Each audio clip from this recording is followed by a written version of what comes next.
Bangle sellers, ठीक है, ये पोम है, ठीक है। तो हमने इसमें 2 पैरा ऑलरेडी पढ़ लिए हैं, ठीक है। अब उसमें हमने अभी तक क्या पढ़ा कि जो बैंगल्स होते हैं, पोइट ने उनकी जो है, जो पोइट है यहाँ पर, पोइट्स जो है, जो उसका नाम क्या है, पोम का नाम बैंगल सर है, Sarojini Naidu, Nightingale of India जो थी ना, उन्होंने ये पोम लिखी है। तो यहाँ से हम अब थर्ड पैरा इसका पढ़ेंगे। Some are like fields of sunlit corn. Some are like fields of sunlit corn.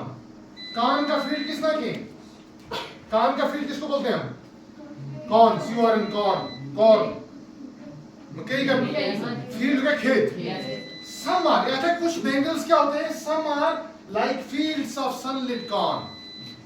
Like fields, खेत, जैसे सूरज ने नके जैसी सूरज ने तीली लास्ट में फील्ड ना, कितना सोना लगेगा इसी टाइम।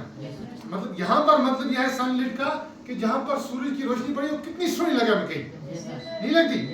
तो कुछ बैंगल्स जो हैं they are like fields of sunlit corn. Sunlit corn में जितना सूरज ने अपनी रोशनी ना एक लाइट दे सके, ठीक है ना, अगर पूरी जाए बलती रहेगी कैसी लगेगी, इस तरह सनलिट कॉर्न, समझे बात?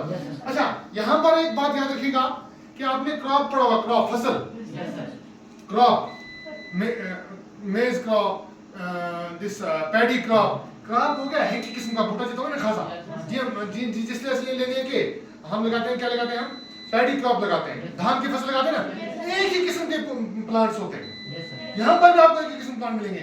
ये फील्ड्स में जो एक ही किस्म के प्लांट है इनको हम क्रॉप बोलते हैं। क्या बोलते हैं? Crop. Meet for a bride on her bridal morn. ये एक वर्ड देखो, You should always remember that. आपको हमेशा ये बात याद रखनी है कि इन पोइटिक प्रोसीडिंग्स, जब पोइट्स जो लिखते हैं ना पोम्स में, वहां पर वर्ड्स को डिफरेंट तरीके से यूज किया जाता है, समझे बात? Sometimes it's quite baffling for us, हमारे लिए मिस्टीरियस होता है कि क्रिप्टिक होता है कि वर्ड्स किस तरह यूज किए गए हैं। यहाँ पर जो ये वर्ड है मीट, मीट का मतलब है मिलना, यहाँ पर मीट का मतलब है यहाँ पर मीट का मतलब है प्रॉपर, ठीक है, सही। ये बोलता है some are like fields of sunlit corn। कुछ किसकी तरह होते हैं?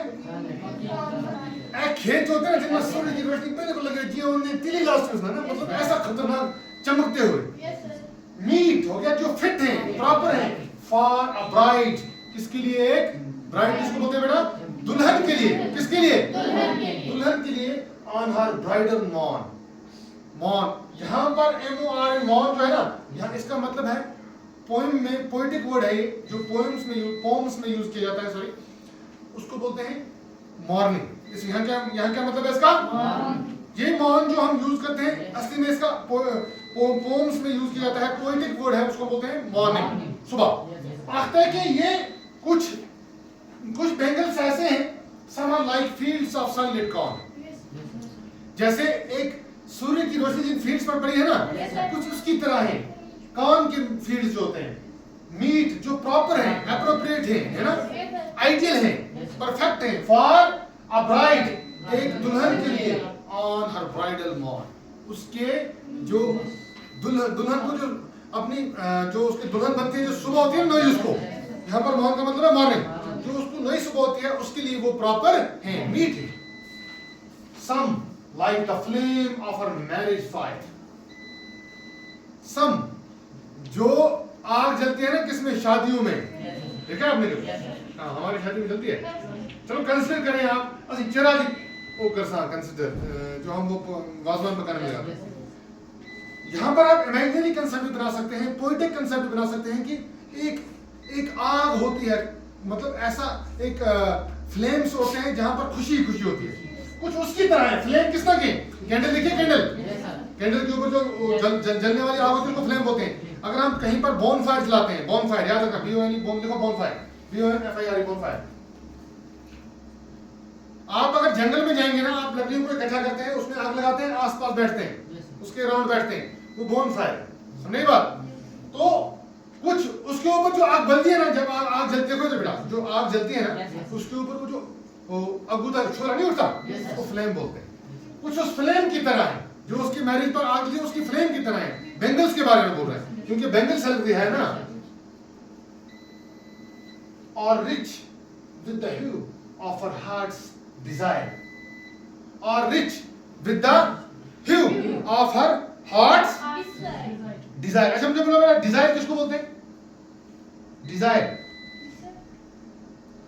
डिजायर देखिए, I am having a desire for this thing, I am having longingness, I am having craveness, I am having eagerness, craveness, longingness, desire से एक ही बात है, चाहत, जो इंसान चाहता है, मतलब मेरे दिल की ये, I am longing for this, I am longing for India versus Pakistan match, मैं उसके लिए लॉन्ग कर रहा हूँ, मतलब मैं बड़ी चाहत, eagerness है मुझे, ठीक है? देखो, some or rich with the hue of her heart's desire. Hue यहाँ पर मतलब है कलर, क्या मतलब है? कलर। कुछ इतने अमीर हैं, यहाँ पर अमीर का मतलब है खुशहाल, मजा जिसमें होगा, जैसे उसके हार्ट का कलर है ना, डिजायर है ना, चाहत है ना, उन कलरों की तरह क्या है? खूबसूरत है। जब हमें किसी चीज के बारे में चाहत होती है, हम ये काम करते हैं, ये काम करते हैं, इंसान का दिल कितना खुश हो जाए अगर वो काम हो जाए। That's the hue, कलर, ठीक है? Tinkling, निके निके डार्ट जैसे चमकते नहीं होते? That is twinkling. Luminous Kisna की? जिनमें रोशनी हो, रोशनी देने वाले, ठीक है? टेंडर किसना की? मैंने आपको परसों बताया था डेलिकेट, किसको बोलते हैं? नाजुक, टेंडर बोलते हैं नाजुक, एंड क्लियर और साफ, ठीक है? कुछ क्या है, किसकी तरह है? Tinkling, luminous, tender and clear, like her bridal laughter and bridal tear, जैसे उसकी जो दुल्हन की हंसी होती है ना, उसकी तरह, और जो दुल्हन के आंसू होते हैं जब वो विदा, जब उसको when we bid adieu to ना, उसको देते हैं ना, क्या विदाई देते हैं भाई, करो कर आप इस ना दुल्हन ना, ठीक है? तो उस वक्त जो उसकी आंखों में आंसू होते हैं, उसकी तरह ये जो बैंगल्स हैं कुछ इसकी तरह होते हैं, या उसकी हंसी की तरह, जो दुल्हन की हंसी होती है, ठीक है?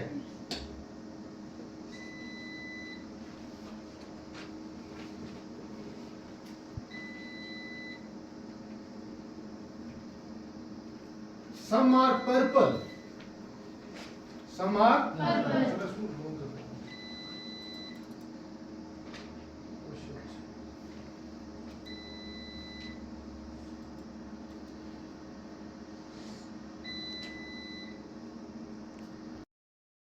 Because poem is about a bangle seller, है ना?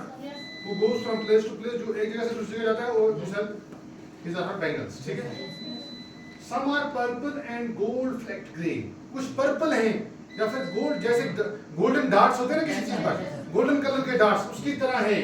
For she who has journeyed, journey Kisna के?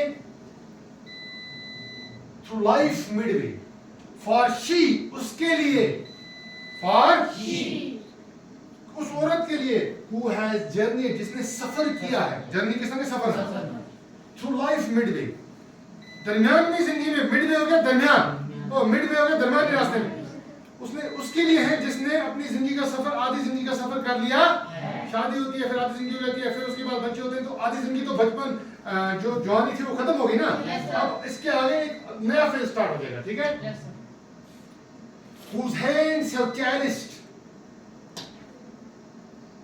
whose love has blessed, जिसके हाथों ने क्या किया है? खिदमत की है लोगों, मतलब सबके, बच्चों की, बाप की, माँ की, घर का काम, हाउस होल्ड वर्क करने की, ठीक है? तो जिसका प्यार जो था वो हैज ब्लेस्ड, जो जिसने ब्लेस किया सबको, जिसने सबकी क्या की?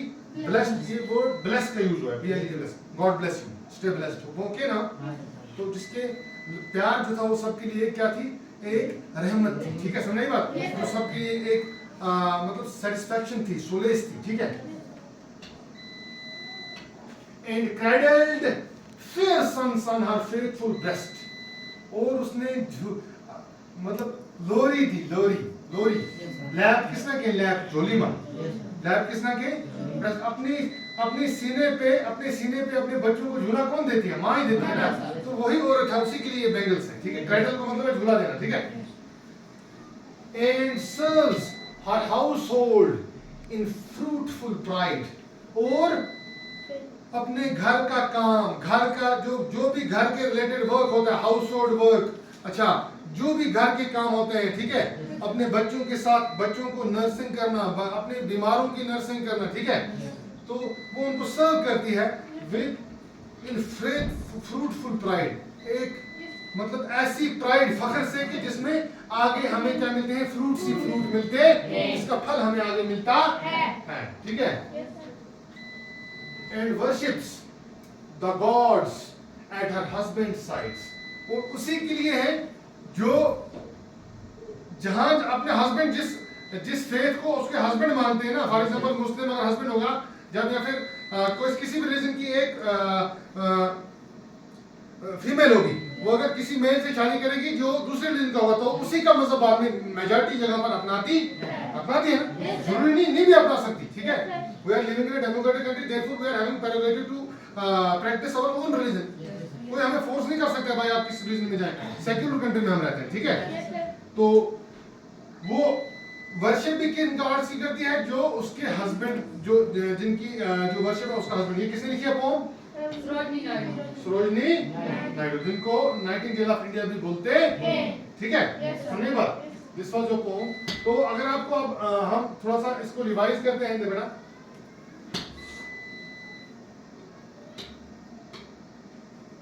बैंगल सेलर्स, इसको आप एक मरतबा फिर से पढ़ लेना अच्छी तरह से, ठीक है।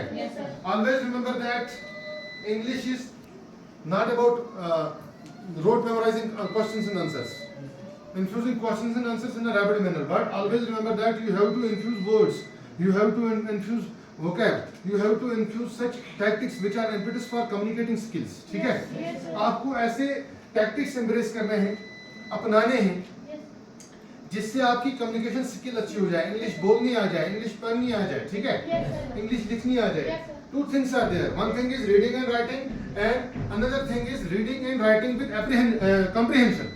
समझे बात? कॉम्प्रिहेंशन का मतलब है कि अगर आप रीड करते हुए राइट करते हो, आपको पता होना चाहिए what I am writing, what जो मैं रीड करता हूँ मैं क्या पढ़ रहा हूँ, व्हाट आई एम रीडिंग, ठीक है, उसका पता होना चाहिए। कॉम्प्रिहेंशन उसी को बोलते हैं। अगर आपने लिखा पढ़ा, आपको ये पता होना चाहिए भाई मैं क्या लिख रहा हूँ, मैं क्या पढ़ रहा हूँ। देखें हमारे unfortunately due to some inevitable loopholes we are unable to proceed in a manner which is fruitful for your entire futuristic proceedings, but for the time being you should always consider that you have to proceed ideally, you have to strive to your capacity।